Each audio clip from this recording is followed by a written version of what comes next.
नमस्कार, मैं हूं तन्वी और दिल से स्वागत करती हूं अपने सभी दर्शकों का आपके खुद के ही पसंदीदा कार्यक्रम रियल बाजार में।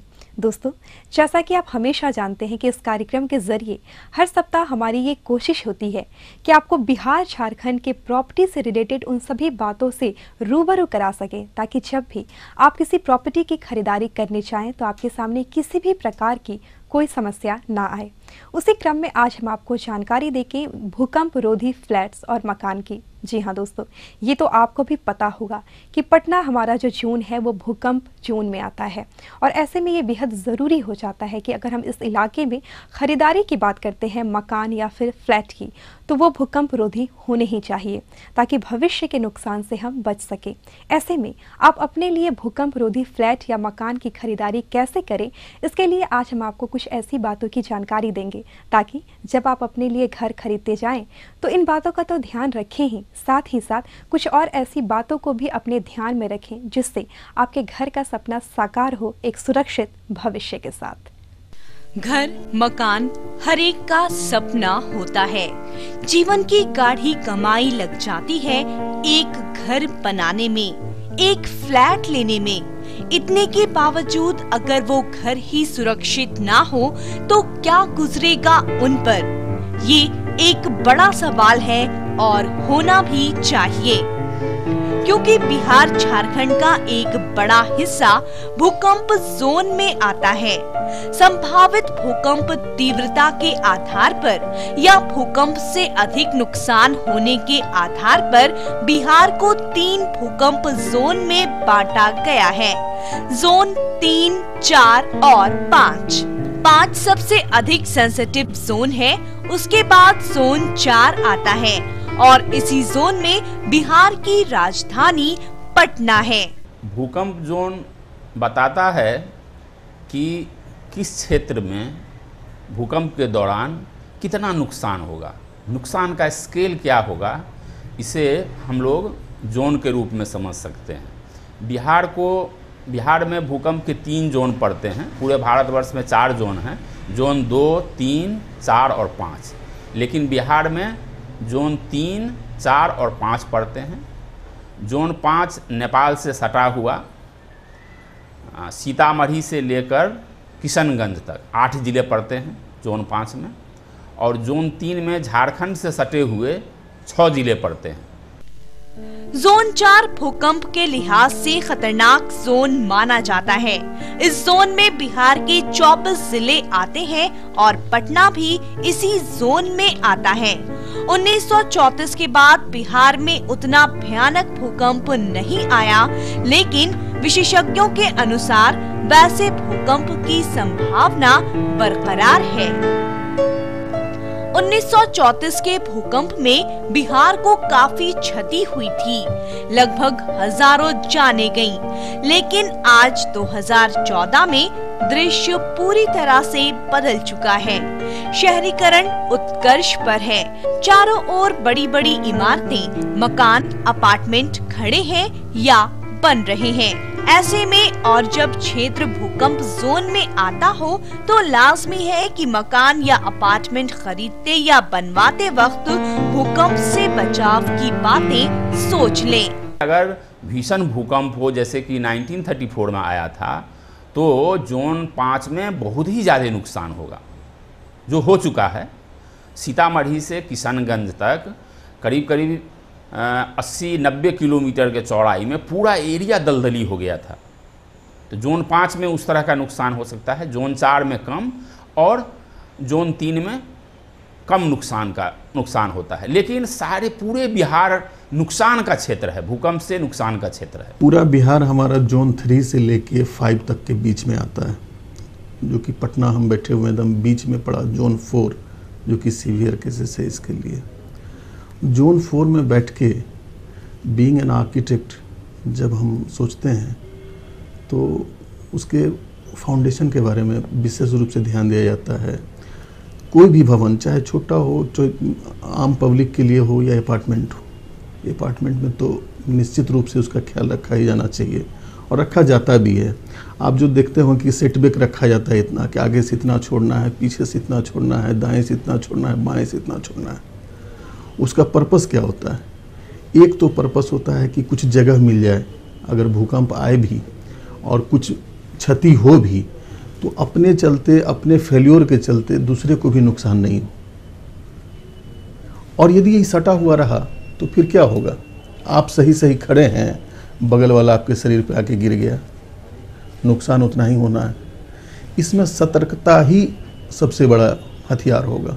वास्तव में देखा जाए तो भूकंप को लेकर लोगों में जागरूकता की कमी है। फ्लैट खरीदते वक्त लोग फ्लैट की कीमतें, उनमें मिलने वाली सुविधाओं पर बहुत ज्यादा ध्यान देते हैं। घर को कैसे सजाया संवारा जाए, इस पर भी अधिक खर्च कर देते हैं। लेकिन फ्लैट और मकान भूकंप रोधी हो, इस पर ध्यान नहीं देते। आर्किटेक्ट के अनुसार भूकंप रोधी मकान या अपार्टमेंट बनाने में रुपया आड़े हाथों नहीं आता। मकान या अपार्टमेंट की कुल लागत में मात्र 10 से 20% की वृद्धि कर उसे भूकंप रोधी बनाया जा सकता है। अभी तक गवर्नमेंट के तरफ से कोई मॉनिटरी नहीं किया गया है कि आपको भूकंप रोधी अपार्टमेंट बनाना है, ठीक है। लेकिन फिर भी अभी जितने भी अच्छे बिल्डर हैं, सजग बिल्डर हैं या बड़े बिल्डर हैं, वो लोग करीब करीब भूकंप रोधी अपार्टमेंट ही ज़्यादातर बना रहे हैं। अभी भी 50% लोग कम से कम भूकंप रोधी अपार्टमेंट अपने तरफ से ही बना रहे हैं और उसमें बहुत ज़्यादा कंस्ट्रक्शन कॉस्ट भी में भी इफ़ेक्ट नहीं करता है। 5 to 10% का मैक्सिमम कॉस्ट में इफ़ेक्ट पड़ता है। और जो भी बिल्डर भूकंप रोधी अपार्टमेंट बना रहे हैं तो उसके लिए वो कॉस्ट भी चार्ज करते हैं, कस्टमर से ये करते हैं कि हम भूकंप रोधी अपार्टमेंट बना रहे हैं, तो कुछ एक्स्ट्रा पे अगर करना भी पड़ता है तो कस्टमर को, तो कस्टमर आराम से कर देते हैं आसानी से। लेकिन अभी गवर्नमेंट की तरफ से कोई मॉनिटरी नहीं है। दोस्तों, अब आप ये अच्छी तरह से जान गए हैं कि भूकंप के लिहाज से हम अति संवेदनशील जोन में रहते हैं, और आप ये भी जान चुके हैं कि भूकंप रोधी मकानों के प्रति हमारी जिम्मेदारी या कहें हमारा रवैया कितना लापरवाही भरा है। हम मकान तो खरीदते हैं, उसे बनवाते भी बड़े शौक से हैं, लेकिन उसमें हम भूकंप रोधी तकनीक का इस्तेमाल नहीं करते हैं, और यही आगे चलकर हमारे लिए महंगा सौदा साबित हो सकता है। तो आइए आज से ही हम ये ठान लें और अपने दिल में मान भी लें कि हम जब भी फ्लैट या फिर मकान की खरीदारी करेंगे उसे भूकंप रोधी तकनीक से ही बनाएंगे, और साथ ही साथ उन सभी लोगों को भी इस बात के लिए प्रेरित करेंगे जिसके बारे में उन्हें जानकारी नहीं है। जी हाँ दोस्तों, ताकि आपका मकान सुरक्षित होगा, आपका भविष्य सुरक्षित होगा। तो कैसे करें आप अपने लिए फ्लैट ऐसे जो कि हो भूकंप रोधी, और साथ ही साथ ऐसे मकान भी जिसमें भूकंप रोधी तकनीक का इस्तेमाल किया गया है। इसके बारे में हम आपको आगे भी और कई महत्वपूर्ण जानकारियां देंगे, लेकिन फिलहाल यहाँ रुकते हैं एक छोटे से ब्रेक के लिए।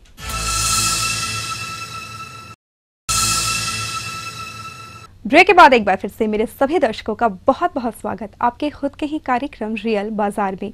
दोस्तों, ये तो आपने जाना ही कि बिहार के अधिकांश जिले भूकंप जोन में आते हैं। जहां तक हम बात पटना की करें तो पटना भूकंप जोन 4 में आता है, जो कि बेहद खतरनाक है। और साथ ही साथ हमारा जो पटना है उसे चारों तरफ से घेर रखा है बहुमंजिली इमारतों और मकानों ने। लेकिन आप खुद बताएं कि इसमें से कितनी इमारतें ऐसी हैं जो भूकंप रोधी तकनीक से बनी है। एक बात जो गौर करने वाली है वो ये है दोस्तों कि लोग भूकंप के दौरान भूकंप से नहीं मरते, बल्कि मरते हैं भूकंप के दौरान मकानों के गिरने से। और ये वैसे ही मकान गिरते हैं जो कि भूकंप रोधी तकनीक से नहीं बने होते हैं। ऐसे में आप अपने परिवार को बचाने के लिए, अपने देश को बचाने के लिए और साथ ही साथ अपने सपनों के आशियानों को बचाने के लिए एक कोशिश करें कि अपने मकान में आप भूकंप रोधी तकनीक का इस्तेमाल करें। तो आइए जानते हैं कि हमारे सरकार की ओर से, बिल्डर की ओर से और निजी मकान मालिकों की ओर से अपने घर में किस तरह से भूकंप को लेकर तैयारियां की गई हैं। आज बड़े बड़े शहर हो या छोटे, अपार्टमेंट कल्चर पूरी तरह से हावी हो चुका है। जगह जमीन के अभाव में अपार्टमेंट बनना लाजमी भी है। बिहार झारखंड के कई शहरों में तो अपार्टमेंटों का जाल सा बिछ चुका है। लेकिन भूकंप से होने वाले नुकसान की दृष्टि से बिहार अति संवेदनशील जोन में है। तो एक बड़ा सवाल ये है कि क्या इन राज्यों में बिल्डरों ने भूकंप रोधी नियमों का पालन किया है या नहीं। धीरे धीरे अवेयर हुआ है। 2004-05 के बाद से एक विकास की गाथा लिखी जाने लगी, हर जगह विकास होना शुरू हो गया। उसके बाद से लोग समझने लगे, नक्शे के महत्व को समझने लगे, आर्किटेक्ट को समझने लगे, ठीक है, इंजीनियर्स की वैल्यू जो है वो बढ़ी। सरकार ने एक नियम भी लाया कि अब जो अप्रूवल होगा वो विदाउट आर्किटेक्ट नहीं हो सकता है, उसके लिए पैनलाइज किया गया, इम्पैनल किया गया हर एक म्यूनिसिपल बॉडी में, और लिस्ट तैयार हुआ। उसके आधार पे लोग वहाँ नहीं जाके आर्किटेक्ट के पास जाते थे। 26 जनवरी 2001 को गुजरात में आए भूकंप में भुज में कई मकान तो ध्वस्त हुए ही, वहीं दूसरी तरफ एपिसेंटर से 225 किलोमीटर की दूरी पर अहमदाबाद शहर के 50 बहुमंजिले इमारतें भी क्षतिग्रस्त हुई थीं और कई तो ढह भी गए थे। और भूकंप की इसी विनाश लीला के बाद भारत मानक संस्थान ISI ने भारत को भूकंप जोन में बांटा और बिहार राज्य के अधिकांश भूभाग विनाशकारी भूकंप जोन 4 और 5 में पड़ते हैं। इस कारण सरकार भी एक्टिव है कि भवनें, इमारतें और अपार्टमेंट भूकंप रोधी हो और बने। सरकार के तरफ से पटना म्यूनिसिपल कॉरपोरेशन ने बायलॉज बनाया है, जिसमें कि भूकंप का जो स्ट्रक्चरल डिजाइन है भूकंप रोधी भवन का, भूकंप सुरक्षा के लिए भूकंप रोधी भवन का स्ट्रक्चरल डिजाइन कैसे होना चाहिए, तो जब आप नक्शा के लिए अप्लाई करेंगे उस समय आपको स्ट्रक्चरल डिजाइन बेसिस रिपोर्ट उसके साथ अटैच करना होगा, जिसमें कि इंडियन स्टैंडर्ड कोड के अनुसार भूकंप रोधी भवनों के लिए जो गाइडलाइंस दिए गए हैं उसको सन्निहित करते हुए उन्हें वचनबद्ध होना होगा कि हाँ ये हम ऐसा करेंगे। उसके कंस्ट्रक्शन के दौरान भी लोग जाकर देखेंगे और सर्टिफिकेशन होगा। विगत एक दशक से भूकंप के नुकसान को लेकर सरकार सजग है और समय समय पर जागरूकता अभियान चलाकर विशेषज्ञों के साथ आमजनों को भी भूकंप के इफेक्ट की जानकारियां दी जा रही हैं। उनसे कैसे बचा जाए, कैसे मकान को भूकंप रोधी बनाया जाए जैसी बातों की जानकारियां दी जा रही हैं। जब जान रहे हैं कि भूकंप के जोन 4 में हम पड़ते हैं तो हम क्यों नहीं अपने आप को सुरक्षित कर लें। इसलिए हम आम पब्लिक से को अवेयर करना चाहेंगे कि सबसे पहले अपने घर में जो भी ज़रूरत का सामान है उसको एक जगह इकट्ठा रखें। सारे डॉक्यूमेंट को कोशिश करें कि वो नेट पे डाल दें, उसको ज़रूरत हो, जिस वक्त भी ज़रूरत हो तो वहाँ से निकाल लें। और ज़रूरत का एक किट तैयार रखें, चूँकि हर चीज़ का एक लिमिट है, हम लोग डिज़ाइन भी करते हैं, उसका भी एक लिमिट है। राज्य के सारे मकान, इमारतें, अपार्टमेंट भूकंप रोधी बने, इसके लिए सरकार बायलॉज में नए क्लॉजेस जोड़ रही है। अपार्टमेंट मकान भूकंप रोधी बने और इसे सख्ती से लागू करने के लिए नक्शा पास कराने के अलावा स्ट्रक्चर डिजाइन भी पास करवाना मैंडेटरी हो गया है। पटना नगर निगम ने कुछ सिविल इंजीनियर्स को एनलिस्ट किया है, जिनके अप्रूवल के बाद ही नक्शा पूरी तरह से पास हो सकेगा।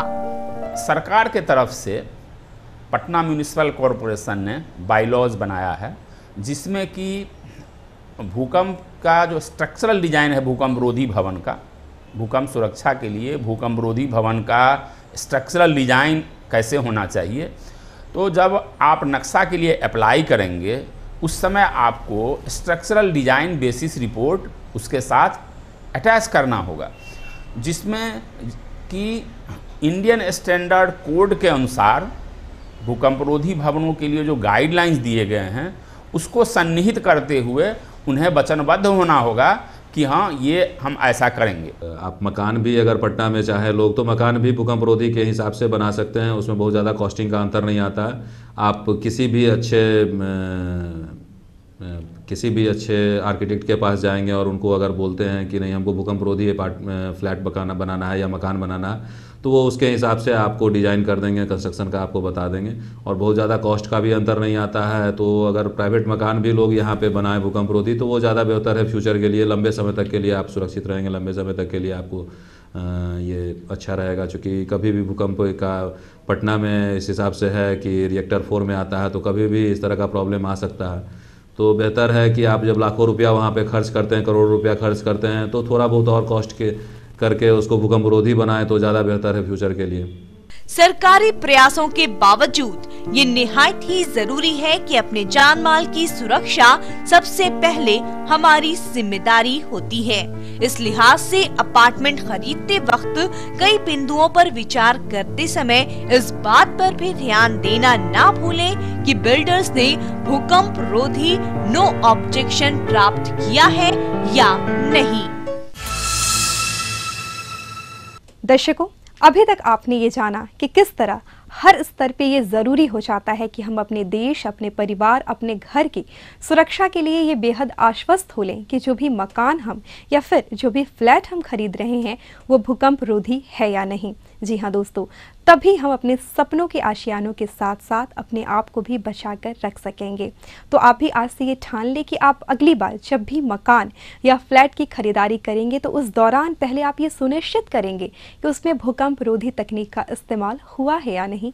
उसके बाद ही आप उस घर को या मकान को या फिर फ्लैट को खरीदने का सपना देखेंगे। दोस्तों, अभी ऐसी बहुत सारी जानकारियां और भी शेष हैं जो इस दिशा में आपके लिए मार्गदर्शक का काम करेंगी, लेकिन फिलहाल यहाँ वक्त हो चला है एक छोटे से ब्रेक का। आप कहीं मत जाइए, जुड़े रहिए हमारे साथ और देखते रहिए रियल बाजार।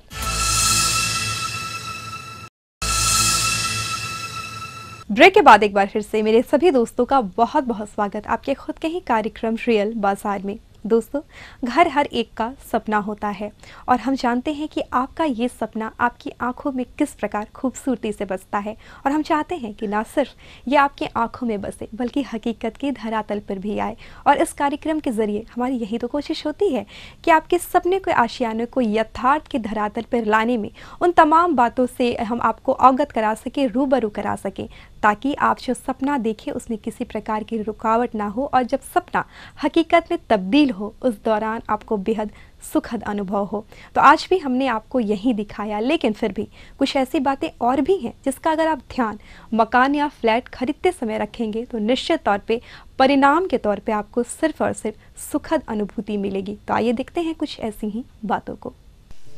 फ्लैट खरीदार भूकंप रोधी नो ऑब्जेक्शन के अलावा इस बात की भी वेरिफिकेशन कर सकते हैं कि किस आर्किटेक्ट ने स्ट्रक्चर डिजाइन किया है और उस आर्किटेक्ट से मिलकर संतुष्ट हो सकते हैं कि अपार्टमेंट पूरी तरह से भूकंप रोधी है या नहीं। जहाँ तक अपार्टमेंट की बात है तो अपार्टमेंट खरीदने वालों को यह देखना कि यह अपार्टमेंट भूकंप से सुरक्षित है कि नहीं, यह इसमें कठिनाई है। तो इसमें उनको ये देखना चाहिए कि किस स्ट्रक्चरल इंजीनियर ने डिज़ाइन किया है और जो पटना म्यूनिसिपल कॉरपोरेशन ने जो बायलॉज बनाया है उस बायलॉज के अनुसार वो सारा का सारा जो उसमें अहर्ता है उसको वो पूरा करते हैं कि नहीं, ये देख सकते हैं। लेकिन बात हो निजी मकान की तो ये बहुत ही जरूरी है कि आप अच्छे से अच्छे वेल रेप्यूटेड आर्किटेक्ट के पास ही जाएं। कुछ पैसे बचाने की वजह से अनावश्यक खतरा मोल ना लें। कभी कभी देखा जाता है कि आर्किटेक्ट का पैसा बचाने की फिराक में खुद ही नक्शा डिजाइन कर लिया जाता है, लेकिन ऐसी बातों से बचें और सेफ घर बनाएं। प्राइवेट मकान जो बनाते हैं उनसे बिल्कुल सलाह है मेरा कि वो किसी समझदार स्ट्रक्चरल इंजीनियर से ही नक्शा बनवाकर मकान बनाएं। ये बहुत कठिन काम नहीं है और इससे उनसे भूकंप की सुरक्षा मिलेगी उनको। जब भी मकान बनाएं तो इतना मान के चलें कि हमको सलाह के रूप में नक्शा के तौर पर स्ट्रक्चर डिज़ाइन प्रॉपर होनी चाहिए, इलेक्ट्रिकल डिज़ाइन प्रॉपर होनी चाहिए। आप क्या कहते हैं कि सिर्फ स्टील की बात कर लिए, स्ट्रक्चर डिज़ाइन करा लिए तो उससे हमारा घर सेफ हो गया?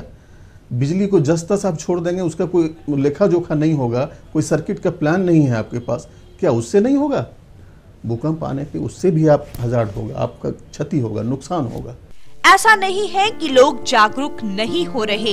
सरकार और मीडिया की मुहिम के कारण धीरे धीरे लोग भूकंप को लेकर संवेदनशील होने लगे हैं और फ्लैट खरीदते वक्त या मकान बनाते वक्त भूकंप संबंधित बातों पर भी विशेष ध्यान दे रहे हैं।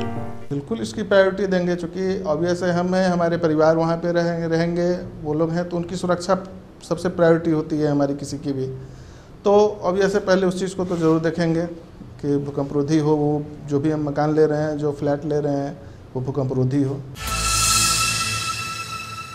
दर्शकों, आज के एपिसोड में हमने आपको जानकारी दी भूकंप रोधी मकानों के बारे में और भूकंप के बारे में भी, लेकिन इसका मकसद हमें आपको डराना नहीं था, बल्कि हमें आपको आने वाले खतरे से आगाह करना था और साथ ही साथ उसके लिए आपको कमर कस के उठने की तैयारी के बारे में भी बताना था, ताकि आपके सपनों का घर जो आपकी आंखों में बसता है वो हमेशा सुरक्षित रह सके, आपके साथ रह सके और आप उसके साथ रह सके। लेकिन ये तभी संभव है जब हम मकान बनवाते समय उसमें भूकंप रोधी तकनीक का इस्तेमाल करें, क्योंकि आप भी अब जान चुके हैं कि हमारा पटना अति संवेदनशील जोन यानी कि भाग 4 में आता है, जो कि काफ़ी खतरनाक है भूकंप के दृष्टिकोण से। इसलिए जब भी आप मकान या फ्लैट की खरीदारी करें तो उसमें इस बात का निहायत तौर पे ख्याल रखें कि उसमें भूकंप रोधी तकनीक का इस्तेमाल हुआ ही हो। और साथ ही साथ अगर आप ना भी खरीद रहे हो तो आपके ऐसे परिचित, आपके ऐसे दोस्त जो घर लेने का सपना देख रहे हो, उनमें भी इस बात को लेकर प्रेरणा भरें कि वो भी इस बात का ध्यान रखें कि उनके घर में भूकंप रोधी तकनीक का इस्तेमाल हो। हमारी यही कामना है कि आप हमेशा खुश रहें अपने घर में और आपका घर हमेशा आपके साथ बना रहे सालों साल। जी हाँ दोस्तों, आज के लिए बस इतना ही। लेकिन अगर आपके मन में है कोई सवाल या फिर देना चाहते हो आप हमें कोई सुझाव, तो आपका खुले दिल से स्वागत है। आप हमें मेल कर सकते हैं। मेल करने के लिए बेहद ज़रूरी है कि हमारा ईमेल आईडी आपके पास हो, तो फटाफट उठाएं कागज़ और कलम और नोट करें हमारा ईमेल आईडी। हमारा ईमेल आईडी है realbazaar.etv@gmail.com। आज के लिए बस इतना ही। जाते जाते मैं तन्वी अपनी पूरी रियल बाजार की टीम की तरफ से आपसे ये ज़रूर कहना चाहूँगी, अपने घर के सपने को अपनी आंखों में ज़रूर संजोएं, लेकिन सिर्फ उसे आंखों में ना रहने दें, उसे हकीकत की धरातल पर लाने के लिए हर संभव कोशिश करें। और इस कोशिश में हम आपके साथ हैं ही, आपके मार्गदर्शक के तौर पे। इन्हीं बातों के साथ मैं तन्वी आपसे लेती हूँ विदा। नमस्कार।